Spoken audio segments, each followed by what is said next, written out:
And I believe we're live. Hello, everyone. Welcome, welcome. I may be talking to myself because I do think it might take a few seconds for people to actually join. Yes, I was definitely talking to myself for just a second there. Hello, welcome to everyone. Thank you so much for joining us. I can see more and more people coming in. So I think I'll just be saying hello for a little while here. I can see many people joining. Hi everyone. Good evening, good afternoon, good morning, good night, depending on where you're joining from. Thank you so much for coming to this cozy little chat that I am going to have. For those who don't know me, I'm Louisa. I have the great pleasure of working here at Hobbii as a live hostess with the mostest. And today I am so excited because I will get the chance to talk to the wonderful Katie Jones. Many of you will know Katie already because we've previously collaborated with her on a beautiful make-along project, the No Shades of Grey Mal, which we had last year, I believe. A while back, and this year Katie is back with a new amazing design, the Après ski mystery mal.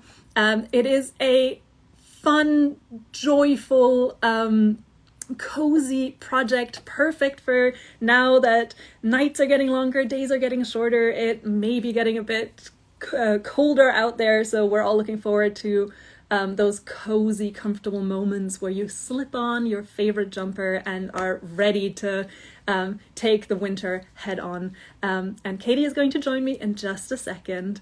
I will keep an eye on the chat, so if you have any questions, feel free to pop them in there, and if they fit in with what we're talking about, I'll just ask them. Otherwise, I'll try to note them down and ask them at the end of the live, so we'll try our best to make sure that no questions go unanswered.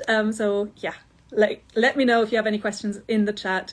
And I'm gonna go ahead and let Katie join. I can see that someone is saying that they had 28 degrees today, so maybe not sweater weather just yet, but we will get there. It'll come sooner than you think, and this mal is actually stretching all the way until October for the pattern, and then November to finish the project. And by the time you finish this pattern, it will be proper sweater weather, I promise you. Okay, I am going to go ahead and join or invite the lovely Katie to join us. 1 second.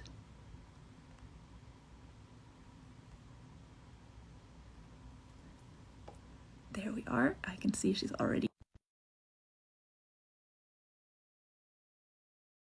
To this live. This is always the most nerve-wracking part because if I mess this up, then I'll just be talking to myself.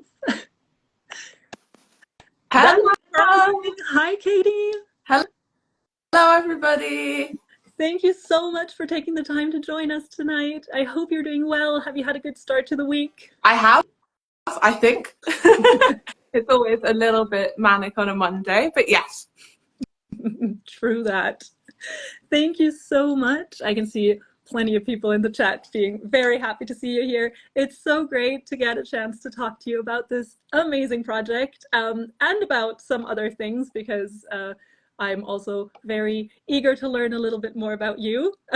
So thank you for joining. I imagine that most people here know who you are. As I've mentioned, we've previously had a lovely collaboration with you for another mal project. This is also already the second time, but just in case there's someone here who hasn't gotten the chance to get to know you, maybe do you just want to introduce yourself? Who are you? Yeah, I'm very happy to be back for a second one. The first one was amazing. So my name is Katie Jones. I am a knitwear and crochet designer, and I'm trying to think. I celebrated this year like 10 years of having a brand, and so yeah, I am a lover of colour, as you might have guessed by my surroundings. But yeah, so I started as a fashion designer. I studied knitwear for 7 years at university, so I could be a doctor, but instead a crocheter. And then yeah, I started off a sort of fashion route and had a fashion brand, and I made everything, and I really missed the sort of the community element. And anyone that's also made a project knows how long it takes. And we made everything in the UK, in London, and I made lots of it along with a small team. And we had to keep making everything like simpler and simpler and simpler to like help the price. Because especially like if you think about like the cost of even like doing your ends, if you calculate that in. And so I just missed the community, and I missed sort of making, I suppose, more elaborate pieces. And so I sort of changed how I work like 10 years ago. I changed how I work and made everything sort of DIY and went more to a pattern and workshop and sort of video tutorial model. And I haven't looked back, because I think that's the fun bit. And that's what I suppose is like also really brilliant about make-alongs, is that it's that kind of community element on mass where we get to make it all together. So I really love them. But yeah, so that is me. I love colour. I love texture. I'm primarily, I suppose, I'm more a crochet designer. When I used to work as a fashion brand, I did both, but I'm more of a crochet designer now. And I love the make-alongs where they're knit and crochet, because it also, like, as a designer, it's really fun because it also pushes me out of my comfort zone, and I get to sort of learn new things in the process of making it and designing it, which is sort of some of the joy that the makers joining in get when they're joining the project and learning new things. I think I get that a little bit in the design process as well, when I'm sort of pushed and I work both of them. But yeah, that's me. That's amazing. First of all, happy 10-year anniversary in that case to Katie Jones, the designer. I think it's really cool that you essentially went from being sort of in full creative control of what you're making to basically flipping that around and now enabling and encouraging others to be the hands that make their And I think project. So it's like, because when I was working, I was a sustainable designer, so I used to primarily use like brand surplus, like leftover yarn. So I'd use stuff that was wasted. And I actually then sort of realized that actually one of the sort of most, I think, sustainable acts you can do is to actually, if you make your clothes yourself, you know how long it takes, so you care for them a lot more. You also have the tools to fix them. And so I sort of realized that a different way to sort of look at, I suppose, like conscious consuming or like that kind of way was actually sort of arming people to make things that are perfect for them. And so I found like patterns and things like that are brilliant, because they're, you know, I might love doing things in one color, a certain fit, but actually you can take the pattern, you can make it your own, and sort of I sort of loved that aspect of it. Yeah, and so I think that was a really nice transition for me from one to the other. It makes a lot of sense, I think, and I think it's really cool. But how did you, so before you did university, etc., how did you originally get into crafting? Was it something you learned from parents or in school, or how did you get into that world I had like to begin with? amazing old lady, not even old ladies, because actually my granddad taught me how to turn a heel in knitting. So I had like a family where it was sort of very crafty when I grew up. But I sort of did it a tiny bit when I was a little girl, like very small. And then I didn't sort of touch it until I was, I think, about 16. And I was studying art at what we have is like sixth form here. And I knew I wanted to do art, and I really quite liked fashion. And I'm a massive control freak. So I loved the fact that, like, with knitting, and I started hand knitting, that's where I started, that like you were in control of everything. So like you were in control of the whole fabric, the shape. I sort of loved that element. And when I was at sixth form, my mum, I think, was crocheting again or knitting again, and sort of I relearnt, and then I didn't look back. So sort of from when I was like 16, that's what I wanted to do. I wanted to knit, and I started off being a knitter. And then when I went to university, I mainly did actually like machine knitting.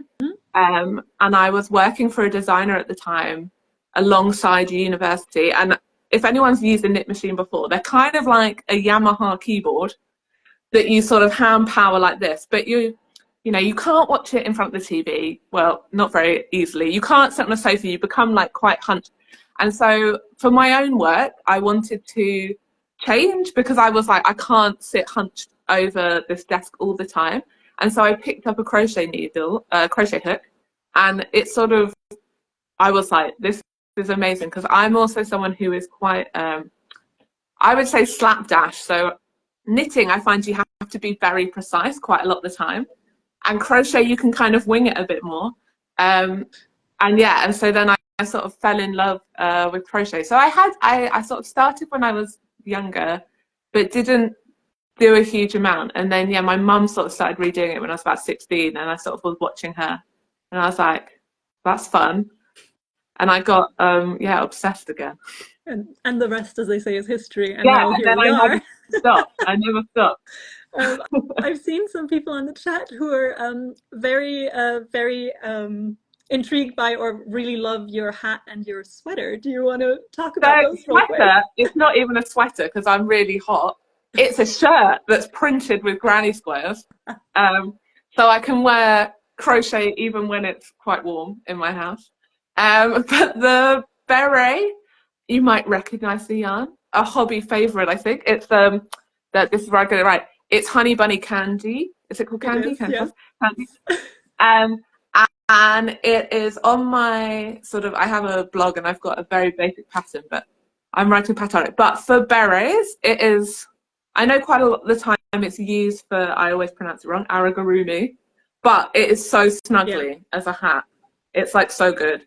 I really yeah. want to make like a matching, I suppose like it would be like a fleece coat, like Yes. shirt coat to match It's it. Yeah, it's so it's soft. super lovely. It's lovely for if you want to make like a hexagon cardigan or something Yeah, like that. It is so yeah. cozy. So So it it's looks really, super really super cute. very soft. I love it. Um, so we've now a little bit talked about how you got into designing, and I'm really curious to hear a little bit about, well, you've already introduced yourself saying you love color. What is sort of your design inspiration? What's your design process? How do you, yeah, where do you get inspiration from, and how do you design from your first idea to your finished project? What's that journey like for you? Um, so inspiration is kind of, I would say, everything. I love art. Like I really, really love color and I love pattern. And I would say like a lot of the time I get inspired by stuff that I suppose I look at quite a lot of things, but I look at a lot of things that I suppose aren't like knit or crochet because I quite like how looking at something completely different, then you can translate it. Um, but yeah, color and pattern. I'm a magpie, so like anything sort of bright and colorful and strong pattern. I really like folk dress a lot. I love the fact that like people would spend hours and hours and hours on textiles to wear them to make something amazing and intricate and beautiful for like not no reason, but that was like an inherent like thing that was important, you know, to have like these sort of cultural dresses. And I think that is something that's kind of, I don't know, then like inherent in us, right? To make things beautiful. Yeah. I think if I can decorate something or I can make it brighter or bolder or patterned, that's kind of where I start, I think.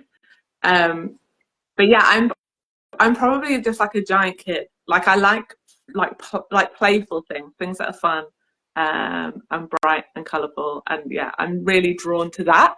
And yeah, I find like art, art and textiles, a really good place to start. I think when I'm working, things that I sort of am inspired by a lot of the time. Um, but yeah, and then the design process can be really different. Um, I think I like to create quite like a story a lot of the time. I think quite a lot of that is probably to do with how I suppose I like went to uni and I trained, and when I was working fashion collections, because you were always making more than one piece, you were making a sort of range of pieces. You had to have a sort of whole story or narrative or something to pull from that you could have lots of different ideas. So I tend not to think about sort of like one item, I suppose, at a time. I always sort of see it in a whole, I think. Mhm. And so in that way, I sort of love like collaging, and I sort of make big.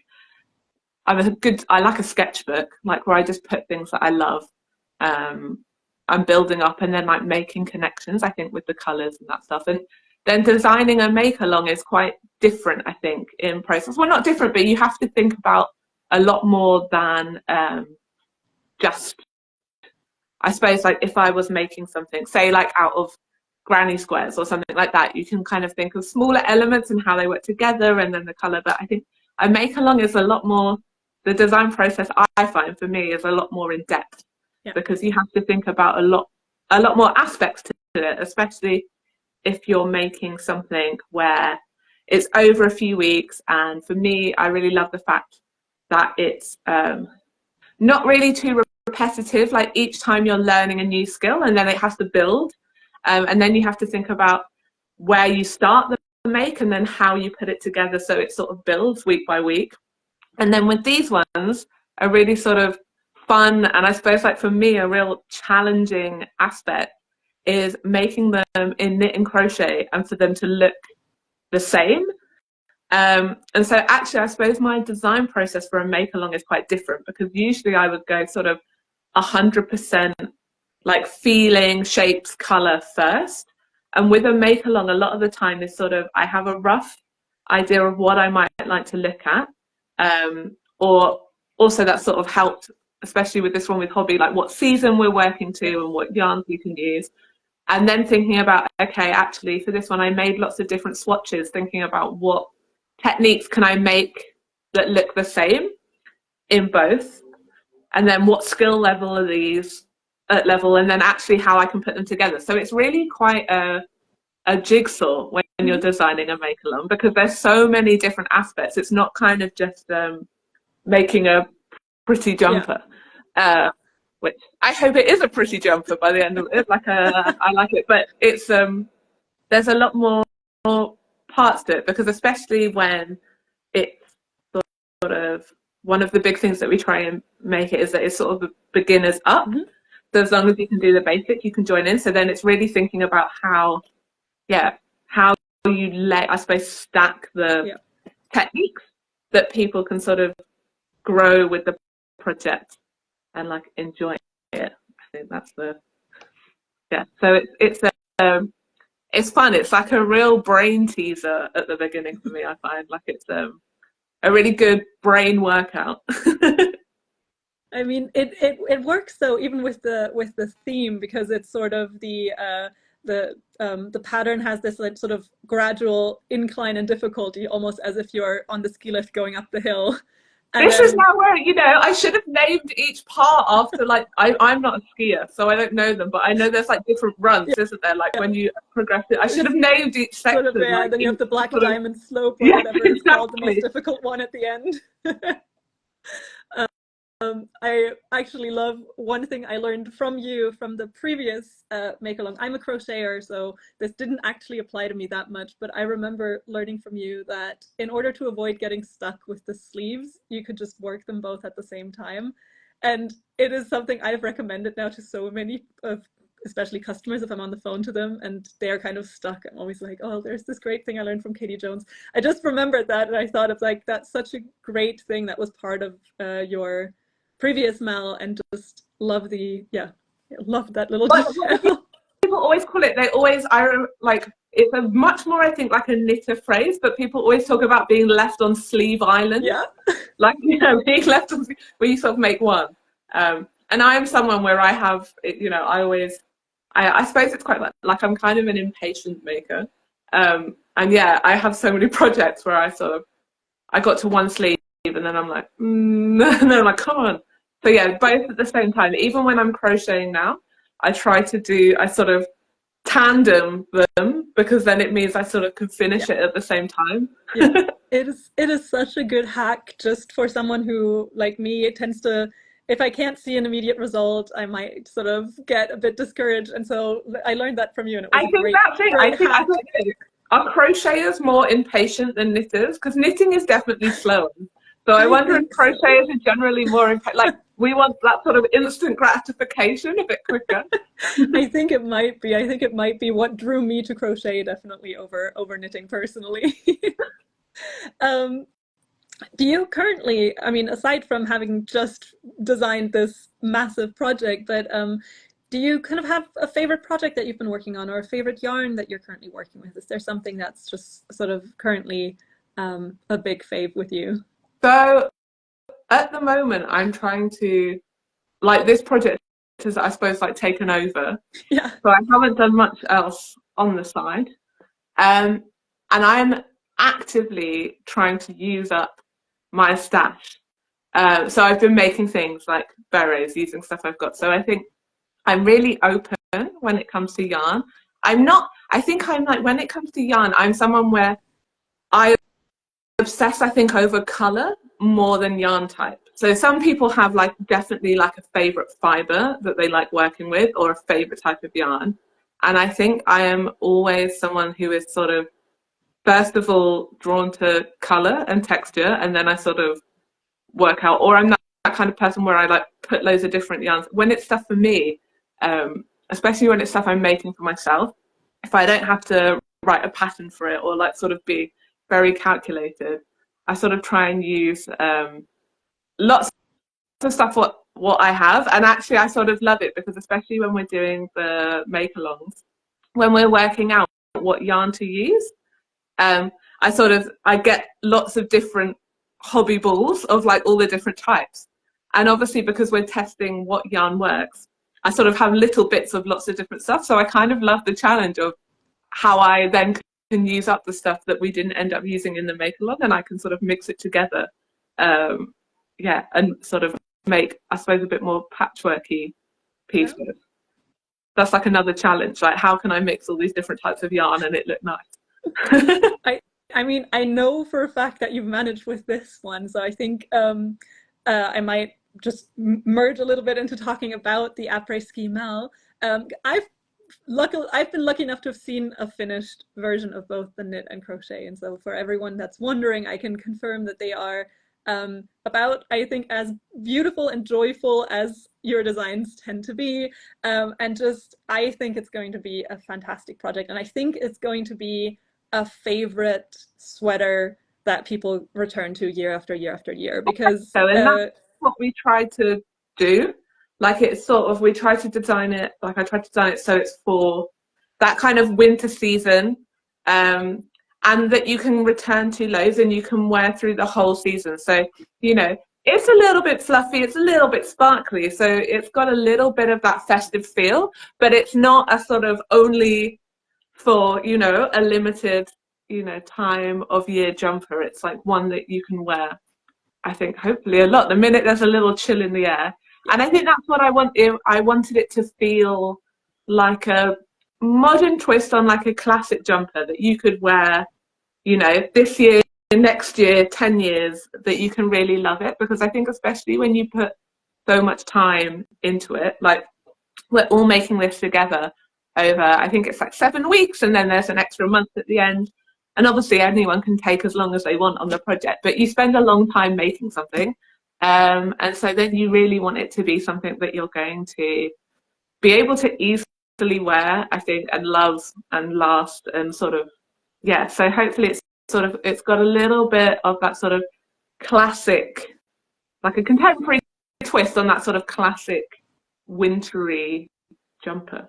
I think, yeah, I really like the sort of also the retro color palette. I have a kit here. I was just trying to maybe see if I can like show like a little glimpse of what the color palette for this project is because it is, yeah, everything from sort of just these really lovely, more softer shades, and then it has these little pops of color, of glitter, of fluff, and it's just a lovely mixture of both colors, materials, and it has that kind of, to me, I'm a kid of the 90s. It instantly reminds me of clothing I wore as a child. It instantly reminds me of snowsuits that I would have worn as a kid. And so to me, it's this very joyful color combination that I think will also suit a lot of people. I think it'll suit a lot of different skin tones, hair colors. It'll work with a lot of different stuff. It's sort of, there's a lot of like those sort of lighter pastels, and then like pops of bright, and then there's the sort of like rich blue. Um, and so it's kind of something that just, it's like one of those jumpers where it's not, it's kind of bright, but it's not actually super garish. And just looks like fab. You can dress it up, or it looks fab with a pair of jeans. And yeah, it sort of brings a bit of brightness, I suppose, to winter. And so it's not in those sort of, I suppose, like traditional Christmassy colours, like that sort of like very sort of wind, or it's not sort of greys. It's got a warmth, I think. And I always think that about sort of winter, like when it's grey and wet and dark, like I don't want to also look grey and dark. I want to like bring a little bit of joy. Yeah. Yeah. It definitely, I think, is both a joyful palette and a joyful project, in the way that the different yarns are also used in combination with each other, the way you've set it up. So I guess, yeah, we've spoken a little bit. The inspiration is kind of that sort of retro ski wear look, that sort of, yeah, the sweater that you come back to year after year as your favorite to brighten up the cold Yeah, season, right? I love it was sort of a clash between, I love like vintage sweaters and vintage sweater patterns, especially sort of those traditional fair isle knits, a lot of them from like the 60s, and there's always like the really like cheesy like whole family set up like pattern, and you know everyone's got one, but like the sort of detailing on them and the different mixes of patterns, I love that. And I think that kind of fair isle sweater look is also very classic, like it's sort of timeless. Um, and then yes, I was really drawn to those sort of like 70s, 80s, 90s like ski wear, where it's always, you know, against the white slopes, that real sort of pop, and those sort of colors together. Yeah, those sort of like rich colors and pastels and how they work together. I always think that that is a, yeah, I found some like just amazing old photos, and I love it when people, yeah, it's, I think also, I suppose, because when people are skiing, it's sort of most of the time they're on holiday. It's that thing where people sometimes wear something, you know, like a bit brighter, a bit funner, and Yeah. like those, found these like amazing old photos of people on the slopes, and just sort of grab the colors from that. And like, I think that's a way that I love picking colors, and that if you know that they're going to work, I suppose a little bit of how I find inspirational thinking about color balance in a garment a lot of the time is like from imagery or pictures or photography, where you see the colors together and like they're balanced. And it's sort of the same, like if it looks great in a picture to your eye, like that can translate then into how, that's sort of, I suppose, how I design, how I sort of work out what colors can look nice together. And it's quite a nice way to sometimes put colors together that you might not automatically initially pair, but then you can see that they really work. Yeah, I that's another thing I love with this kit is, because I'm also a big fan of mixing textures and mixing different yarn weights and different types of yarn. And when I looked at it and when I looked at the finished project, I always do this with Hobbii designs. If I see the finished project, before I even look at it, I try to guess if I can guess which individual yarns there are, and sort of if you look at a finished project, I love looking at it and going like, is that kind feather, is that amigo, is that sort of like that. And with this one it was so fun because I looked at it and I just kept thinking, oh, I would have not thought to pair these two together, or oh, who would have thought these two look so lovely next to each other. So I think it's a really like testament to your creativity as well, how well it balances between the bright colors, the pastel colors, the glitter, the non-glitter, the bit of fluff, the more well, like what's the opposite of fluff? Smooth. Yes, the smooth. Yeah. Yeah, exactly. The more smooth. I really enjoy that with this project. I think you've done a fantastic job sort of putting Okay, it no, I together. think it's always really nice to play with texture as well Yeah, as color.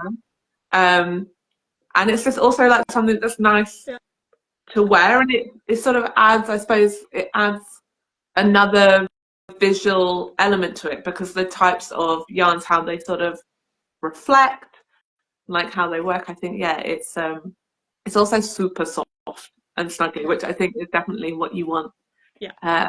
in a more wintry jumper. 100%. And I saw some people in the chat also saying that it's their first time kind of trying a project like this that combines different fibers, or combines different yarns in the way that this is, which I think, again, this project is extremely suitable maybe also for people who are looking to maybe push themselves a bit out of their comfort zones, who are maybe more used to making solid colored or just sticking to one yarn. I think this is a great way to break out. But on the whole, who would you recommend this project for? Would you say this is suitable for someone who's a complete beginner, or where would you say the skill level As is? long as you can do, I would say, like, you basically can be a beginner. I think if if you're a crocheter and you can hold the hook and you can do sort of like a chain, and like a single crochet, like if you can do the very basic, I think this is good. If you're a knitter and you can hold your needles and you can do a knit stitch and a purl stitch, you know, even if you've never done shaping, if you've never done other colors, like, I think that's what's fab about these projects is, if you're someone who's a bit more advanced, you might just sort of work along with the patterns. But if you're someone where you're starting from scratch, we have like videos that basically take you step by step through the whole process. So I am with you through the whole thing, sort of going through every step of the way with the stitches. So really it's there, yeah, for anyone. I think the types of techniques grow and how we put them together. So if you can already do the basics and you want to push your knowledge, like you're saying, like if you're using different yarns, I definitely think like you're not going to get bored, even if you are someone who has sort of more intermediate knowledge. But yeah, if you're a beginner, I think these are sort of a really good project. And I think mystery projects can also be brilliant for beginners, because a lot of the time we tell ourselves that we can't do it. Like we look at a technique or we look at a picture and we're like, that's too complicated, that's above me, like I can't do it. And a lot of the time, like with these techniques, it's like if you take it one little stitch at a time and how you put it together, it's totally doable. You might mess it up a couple of times, but you can unravel it and redo it. And then there's the videos you can watch. And I think so mystery projects are kind of great because they can be a bit scary because you don't know what you're getting. But they are really good because you sort of try things that maybe you would say that you couldn't do, and actually you're perfectly capable of sort of going through it. And I think, yeah, because I think that's what, when I did a trade show earlier in the year, and I had like the No Shades of Grey make along stuff up, and lots of people came and said that they joined in. And in the UK, like a mystery make along, when I did it with Hobbii, the first one was the first time I'd ever heard about it. Like I hadn't heard about them before. And lots of people were coming in and saying they'd never heard about them before. They'd never done one. It was their first one that they'd done. And actually it was the fact that it sort of pushed you to do things that you didn't think you'd be able to do, and then you can do. So I love that aspect of it. So yeah, I think if you can do the very basic, like basically, yeah, if you can do the stitches that you, I think in one of the videos, it's on one of the Hobbii blogs where we go about talking about the tension, yeah, like practicing your tension. If you can do the stitches in that, even if it's a little bit wonky, and you can do those, then the mal is sort of brilliant for you to start, because it really is like to take from sort of very basic up. Yeah. And I think, yeah, like you said, also just having it sort of spoon fed to you in parts. So you don't have to think of the finished project yet, because you don't even know it yet. You only have to think really of the next step. You only have to think of you're first going down the beginner slope. So the first part, and that's all you have to do. And then a week later, you get to do the next part. Yeah, so and also how the jumper is designed this time. I sort of changed. Well, you don't want it the same as the last one, but as a crocheter, crocheters normally don't mind putting together lots of small panels. Knitters, I have learned, generally hate this. I mean, I don't want to speak for all knitters, but I don't think sewing up is normally a fun thing for knitters.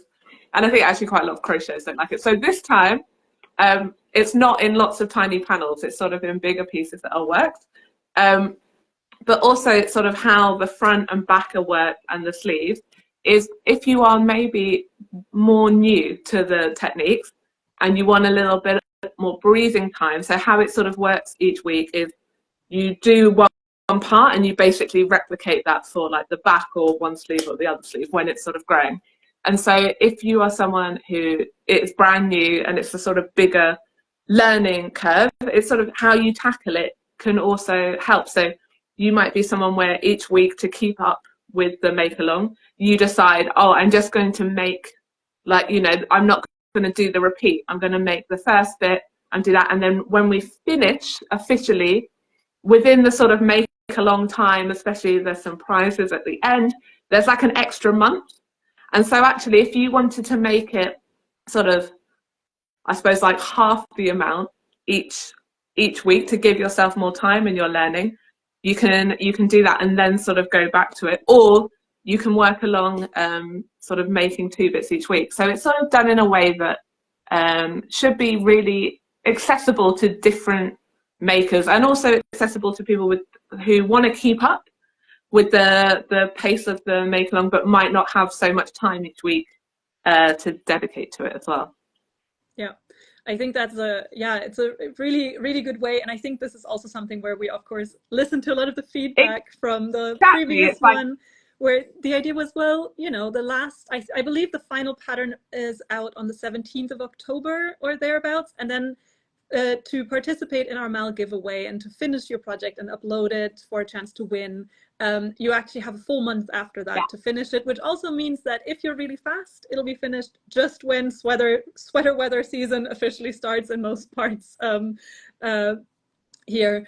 And if you take a little bit more time, then it'll still be in time for holiday season. It'll still be in time for sort of most when most people would go skiing as well. And also, and that's why I think the design, I didn't want it to be, I suppose, too based around that sort of festive season, because also if it takes you a bit longer, it kind of is like all year appropriate if you want to, you know, wear it, which I think is then really nice, because, you know, I was meeting some people and, you know, some people keep up really quickly, but also you don't want a project that then if you're a little bit slower, you're like, oh, I've missed it now. So no, it's not like that. It will do you good through all of spring. And I suppose if you live somewhere like the UK and it's cold, probably most of summer. I mean, I was in Scotland this summer. I was wearing a sweater most days. Yeah. So definitely, yeah. It's an all year round design, depending where you live. In general, you've designed this to be very, like I said, I think the design is very suitable for most body types and skin tones and colors, hair colors. I think it's a sweater that I think is going to look really good on a lot of people. But it's also just been made with 3 sizes to be quite inclusive and to have a very sort of unisex fit. If someone is keen to start but hasn't ordered their kit yet, how would you recommend they go about figuring out the sizing for themselves? So the sizes there's 3 sizes, and I suppose they like technically go from sort of to span the range between like an extra small and a 5XL. And I would say most of the time, it depends. Obviously, I've designed it with a certain fit. It's sort of slightly relaxed, quite boxy on the body, but the sleeves aren't super big, because my one sort of pet gripe is if you're trying to wear a coat in the winter and you've got, I like a baggy jumper, but if your sleeves are too big, they never fit in your coat. So hopefully you get a bit of the bagginess on the body, but your sleeves will fit in your coat. But my sort of number one way I would say to figure out your fit is to also go buy stuff that you like to wear. So I always tell people to like find your favorite jumper in your wardrobe, lie it flat and measure the flat width. Like, how baggy do you like to wear your jumper? Because I think quite a lot of the time when we're thinking about like ease and jumpers, and like thinking about like your chest size to your body, one, like you might measure one point in your chest, but we're all different, like heights. We're all different, like width. We're wide in different points. So the best way I would say to pick your fit, my clip-on earring's going to come off. The best way to pick your fit is to find just that sweater that you love, because you can also measure like the length, you can measure the width, and then you know. And so basically, how the jumper comes in 3 sizes, and the flat width is, if I get this right, 60 centimeters for a size 1 flat width, 70 centimeters for a size 2 flat width, and 80 centimeters for a size 3 flat width. So when your jumper is flat. And I would say, like, go by that. Like, go by what is your favorite jumper that you like the fit, and how close can you get to that flat width. And we've also done it this time. So there are like 3 models modeling it, different sizes. And we've sort of blanked out the jumper. So you can see the general fit, but you can't see the patterns of it yet, but you can see the fit. And then it lists their sort of chest circumference and their height to give you an idea. Because I've designed it to have like the kind of fit that I like, that sort of slightly, you know, baggy, but not super oversized. But I think I was saying this in one of the videos, I can technically wear, I think my chest size is like 110 centimeters, and I can technically wear all of them. So I can wear the size 1, and I would say I fit size 2 in how it's intended, like how I've designed it to fit. But I can wear size 1. I'm 6 foot tall, so the sleeves are like a little bit short, but it fits much more like if you're someone and you want like a tighter fit. Or I can wear size 3 and have it more oversized. And so that's why I always say it kind of is, there's what your body type is, and there's also what you like to wear. And so by going by your favorite clothes that you wear, I always think that's the safest bet to pick, like what you want to wear. That's like your safest go-to, because especially when you're spending a long time making something, and you don't quite know how it's going to look like on, if you've matched it sort of to the size of your favorite jumper, you know that actually doesn't really matter what the listed ease is. You don't have to think about that. You just know you've got something, you like how it fits, and so it should hopefully fit similar. I think it's a really good tip. I saw someone asking, when you're laying it down flat and measuring, you're just measuring the one side, so you so measure like however wide it is. Yeah, so when I'm saying it's 60 centimeters, it's not the whole 60 is not the whole circumference, it's just one side. So when it's flat on the floor, that is your flat width.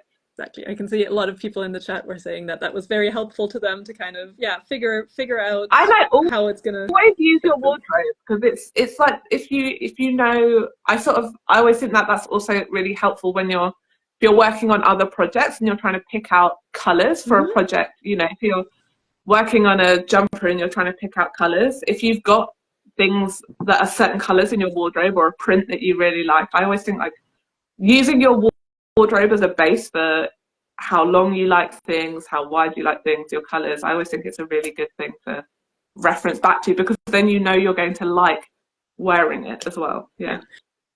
I saw someone in the chat asking that they signed up for the crochet pattern but would also like to sign up for the knitting pattern. You can do that. You can, on the website, it's 2 separate sort of landing pages, but you can definitely sign up for both patterns. Even if you've only got the one kit, maybe you can crochet it first and then later decide you want to do the knitting one as well.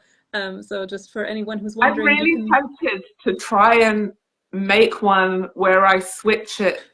I do both, like in the same one. The same project, so you kind of knit the ribbing and then you crochet bits. And then the tension is very, very close. Like it was a big thing about working it to get it to look so similar, was really trying to match the crochet and the knit, like stitch for stitch tension.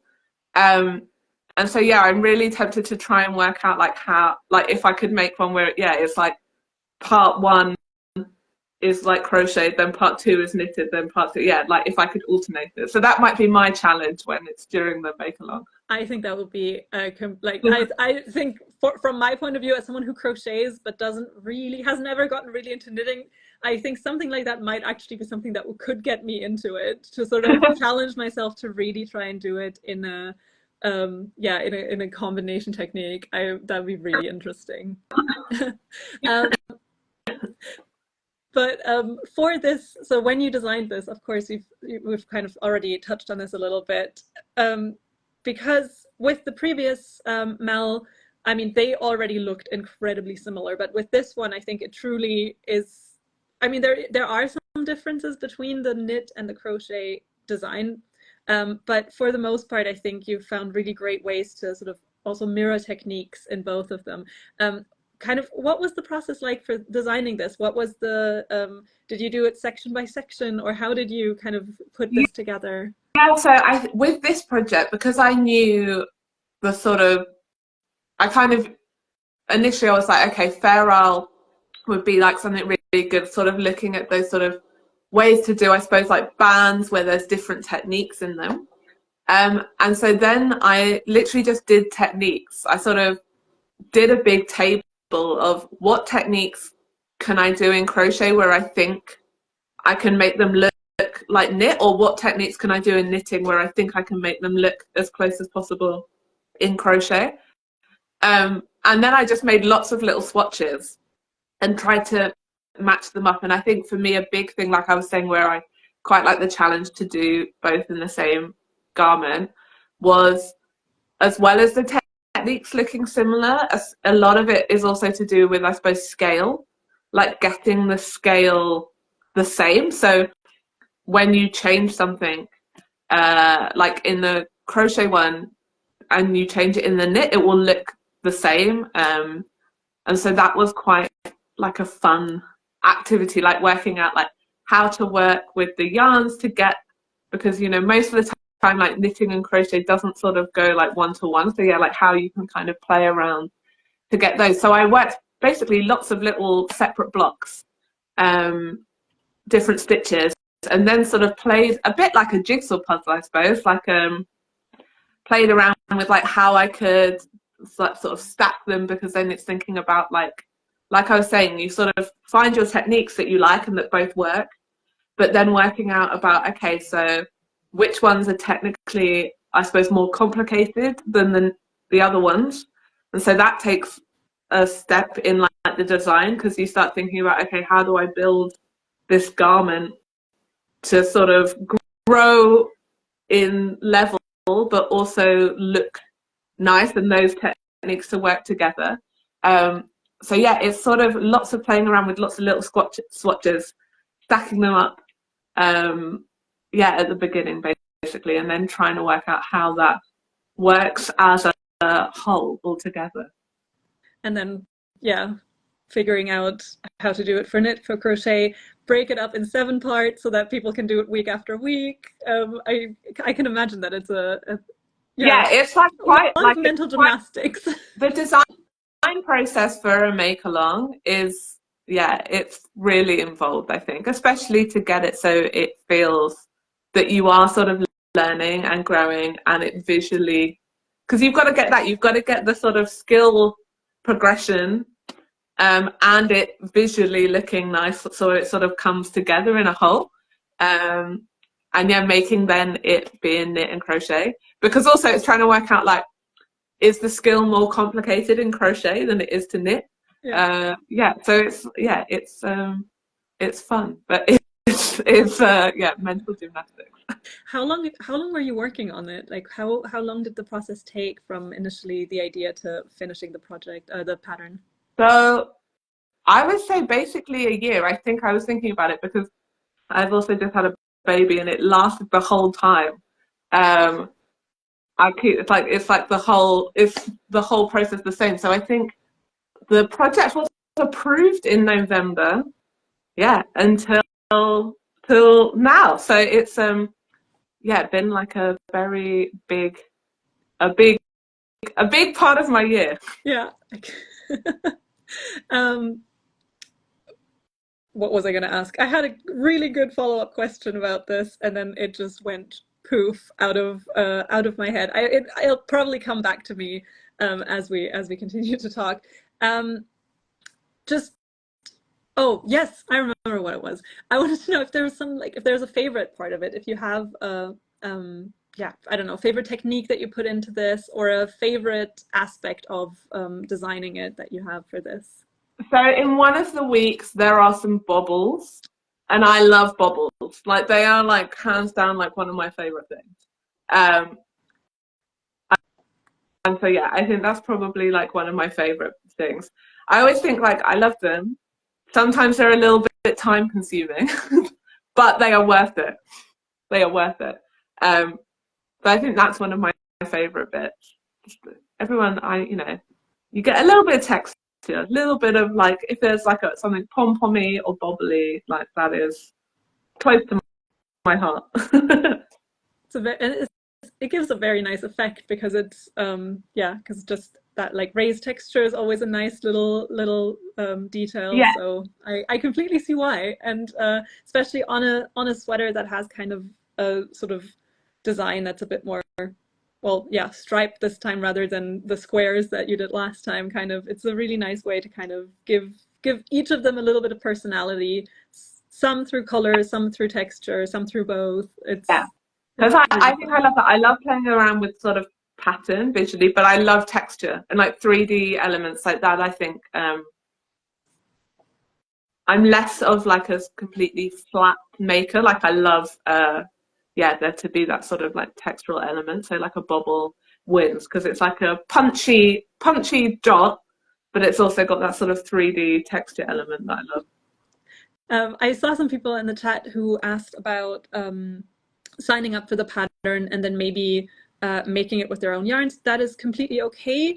I would just caution everyone that because it uses a bunch of different materials, the pattern that we have is very much designed by you for those materials and tested with those materials. So the yarns in the kit are the ones that we 100% know are going to work this and going to look beautiful and going to look good.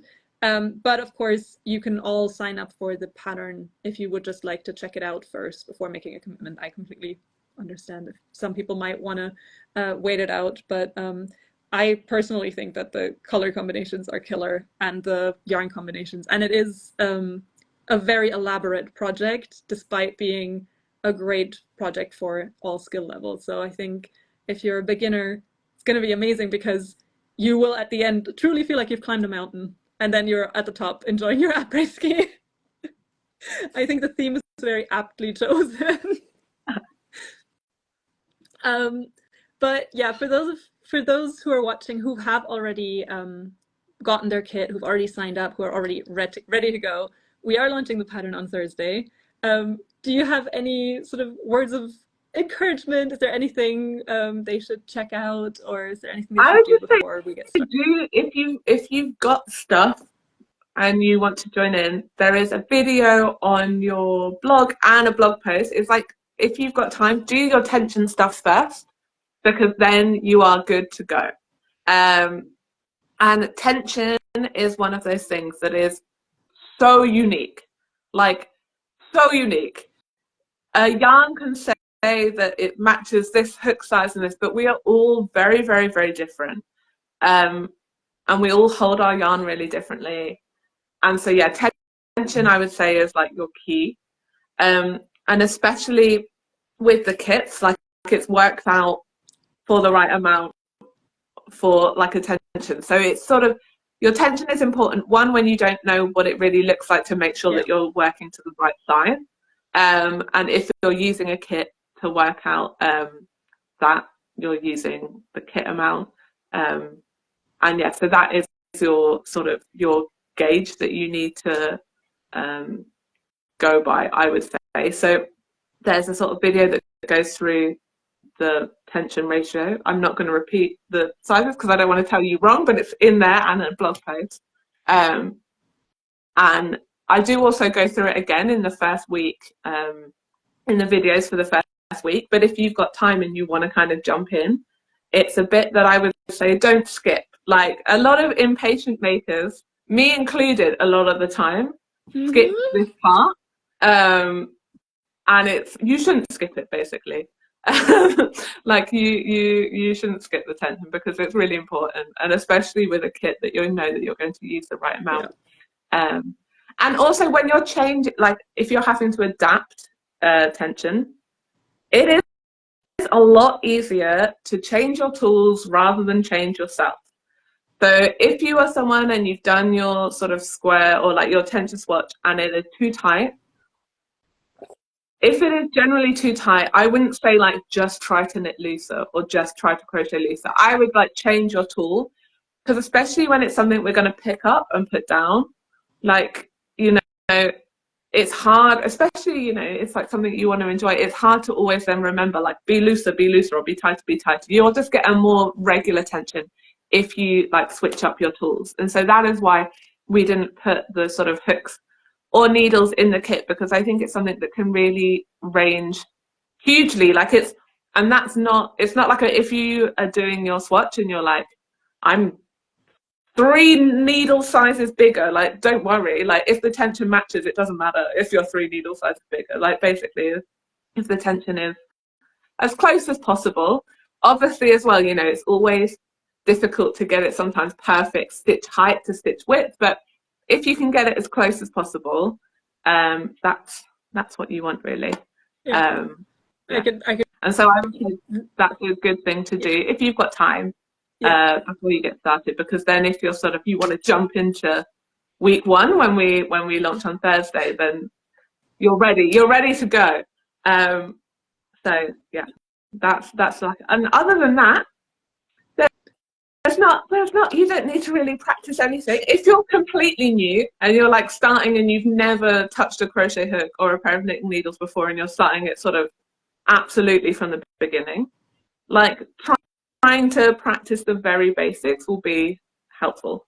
And also if you're very, very new, practicing the very basics, even if it's just crocheting, you're just sort of doing chains and little kind of single crochet sort of rows, or if you're knitting and you're just doing a little bit of garter stitch, which is where you knit both ways, sort of getting even tension is helpful if you're really new. And that's normally like, yeah, if you haven't really ever held a hook before or a pair of knitting needles, your tension is if something is sort of smooth, and especially because this is a piece that's sort of worked in one continual piece, it helps if you've done a little bit of sort of even the basic practice to get that sort of slight smoothness when you work. But even if your jumper comes out a bit wonky, don't worry, because that's what blocking is for. And I will talk about that. I think actually also Hobbii did a video, but I will also talk about that in the end process, like in the last step. Blocking is just a process where you wash your garment and you can sort of get it into the right shape. So, like, you know, if you're new and it's a little bit wobbly at the beginning, don't worry. Like, knit or crochet rarely looks perfect at the beginning, and then blocking makes it look beautiful. So it doesn't matter. Yeah, that is a lesson I had to learn, because I'm a huge perfectionist, and definitely my first few projects, I looked at them afterwards and was a bit disappointed, and then the magic of blocking. Yeah, then they're so beautiful. Definitely. The power of like a little bit of water or steam, even, and it looks great, and then you have a wonderful project. I think for anyone who's been a bit apprehensive about the skill level, you've already mentioned the videos you've made, and I know from the previous Mal already, they are so detailed, you've put so much love and effort into them, but you've also made it so approachable. I think genuinely anyone could make your designs with your videos as a visual reference. Like they are next level. And even this time, like even like the feedback, like I sort of changed them a little bit, so they're all like, all the videos are on a much, like all of them are on a like light background, and there's like no background music or anything during the skill bit, so they should be really sort of easy. And the one sort of amazing thing, they go through relatively slowly, but the one amazing thing as well, if you're watching them like through YouTube, is you can also edit on YouTube. You can like say how, like if you want to slow down the speed, if you want to speed up the speed. But yeah, the videos, like most of them I think end up nearly being like between like 45 minutes and an hour, so they take you through the step, and exactly, it's like every step of the way. So if you're more advanced, you can sort of skip through me at your leisure, But yeah, if you're new, I sort of take you through the whole process step by step. Yeah. And if you are not a native English speaker, we have put subtitles. So in all the languages that the pattern was released in, we'll actually also have subtitles on the video. So if you are, I believe it's German, Danish, Swedish, French, Dutch, and English that we have the pattern available in, and then also there will be subtitles. So people, even if you're not 100% comfortable with hearing English, you can definitely then read it in your own language as well, and have the visual reference still of the of Katie showing you how it's done. Yeah, and because it goes through like quite slowly, like each part of the stitch, yeah, even if you're just watching and you're not listening to me speak, you should be able to exactly like visually follow along with it. So I think no one should be in any way scared or apprehensive about this project. I think it's truly something that anyone can do and will enjoy, and the finished result is brilliant. I saw, I think, one more question on the chat. Someone was asking about the kit. So you can find the kit at Hobbii dot whichever domain is the one for you. So let's say you are joining us from Germany, it would be hobbii.de. And it is actually linked on our main page. So as you open the website, it's right there on the front box is actually a little picture of Katie, and the pattern and the kits, both for knitting and crocheting, are linked there. And I think we've touched on this. It's a make along. So Katie designed a design for crocheting and one for knitting, and we actually have a separate kit for each of them. So there is a slight difference in the yarns and slight difference in the designs between the knit and the crochet version. And so there's kits that correspond to each of them. And so that's where you can find them. And a lot of more information. I mean, I think we've talked through a lot of the key parts, but if people are keen to see more, there is a blog article where that goes more into depth. There is already the video about the tension. And then, of course, as the pattern gets released, there will be more and more bits revealed as well, and more information coming out about it. Yes, I'm always like, I want to wear mine out now, but I have to not. Is that your favorite part of the process, kind of seeing the finished result when everyone's done with it, or do you have sort of a favorite part of it? So I think like last year when I did the first make along, this one I think I'm like, not that I wasn't excited, but also like as a designer, each week is like a little bit terrifying that people are gonna like it. And so so I sort of would log into the Facebook group. And so if you're joining the make along, I also super recommend joining the Hobbii make along Facebook group, because it's amazing. You'll get if you want more tips than just tips from me, you'll get loads of tips from each other. But it was like a really amazing group, and it's kind of fab because I mean, sometimes it's a little bit dodgy, but it auto translates. So it's really nice that sort of people are making in loads of different countries, but sharing and talking to each other in a way that was really fun. But I would sort of log in each week, and like each week I would like be like, are people going to like it? Are people going to like it? I would get so nervous. And so that is sort of like a really nerve-wracking element, but it's really nice to see when people like it, and then also like when it grows and sort of yeah, like people making things. And I think for me, I really love, like, lots of people were talking to me about how they, like we were saying, like trying things that they hadn't tried before, and it sort of pushed them. And I think that's really fun, because also it's one of those things where it's a hobby and it's something to do that we love. So I think it's really nice when I really love the aspect when someone does something that they didn't think that they could do or was new to them, and they've learned and they're like really proud. Like, I love that. Like, that's like a really like good moment for me. Like, I think it's one of those things. It's like quite a lot of the time, like, textile arts and crafts aren't treated very seriously, I think, and they are like an incredible skill. And I think we should all sort of, yeah, like treat them. They should be treated in a much higher respect, I think, because they are such a skill and it takes so much dedication. And so I think it's like really lovely when people praise themselves for something that they learned and that they did and that they poured their heart into and they made.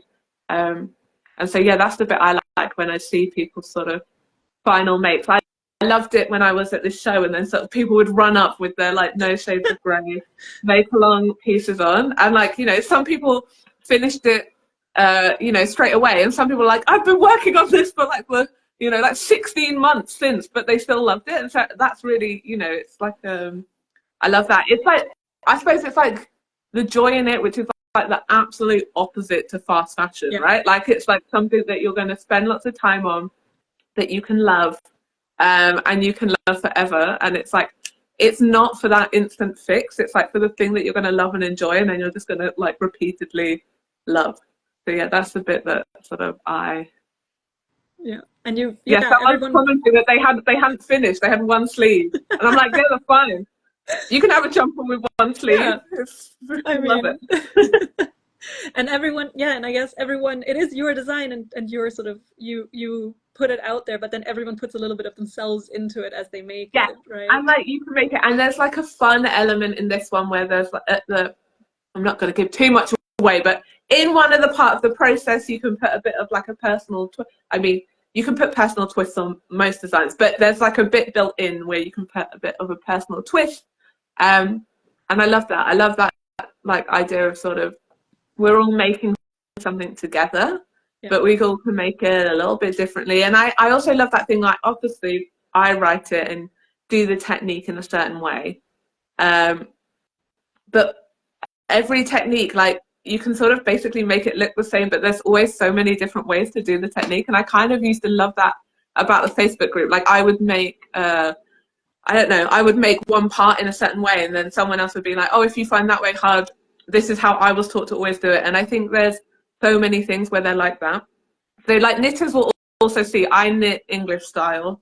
There's also a little bit of continental where I do a few things, but I knit English style. And I got loads of feedback last time, people being like, how are you knitting this? And I was like, it's like you throw, it's like so, it's can be quite different, but I love that. I love that it's sort of, it looks the same and it has an outcome, but quite a lot of the time everyone also has like little different ways that they do it. And that's another reason why also the Facebook group is really brilliant, because obviously the videos are there and they go through the technique step by step, but also, yeah, loads of people have like lots of little tips and tricks where they might do it like a tiny bit differently, or, you know, if your tension is a little bit different like that. It's really great to see how people, like all the little passed down inherited little tips and tricks that everyone's got for different techniques. And it's the beauty of the make along, of everyone making it at the same time and together. And and of course anyone can be as involved as they want to be in the Facebook group or not. They can just lurk, they can post their progress every week. I know I am someone, I need to hold myself accountable, so for me it's always helpful if I post progress, because then I have to make progress in order to share it. So yeah, I think it's a really great tool, and I genuinely think everyone is going to have an amazing time. I think that is all of my questions, and I think I feel like we've given everyone, I think, a really good taste of what this amazing project is going to be like. And thank you so very much, Katie, for joining me today and for designing this beautiful project, and for the great work and love that you've already put into it. And I can't wait to see everyone's final results when they're revealed. So the pattern is launching on Thursday. Everyone who signed up for it is going to get an email. If you haven't signed up for it yet, you can still do that on the website. I've also actually added a little message that if you've commented on this live, you should get a little message sent to you that also has the link to sign up if you haven't done that already. And then, pattern launches on Thursday. And then Katie gets the nerve-wracking moment of seeing people actually make her. Terrifying every week. Like, I love it, but it's terrifying. But it's amazing to know that someone who's as sort of well established as a designer as you still gets nervous about their patterns. Of course. I can imagine I can imagine that's very encouraging to someone who's maybe starting out as a designer to know that that kind of sticks around. Yeah, always. I mean, I would be worried if it doesn't. Yeah. Never That makes trust someone who's too overly confident. Never trust.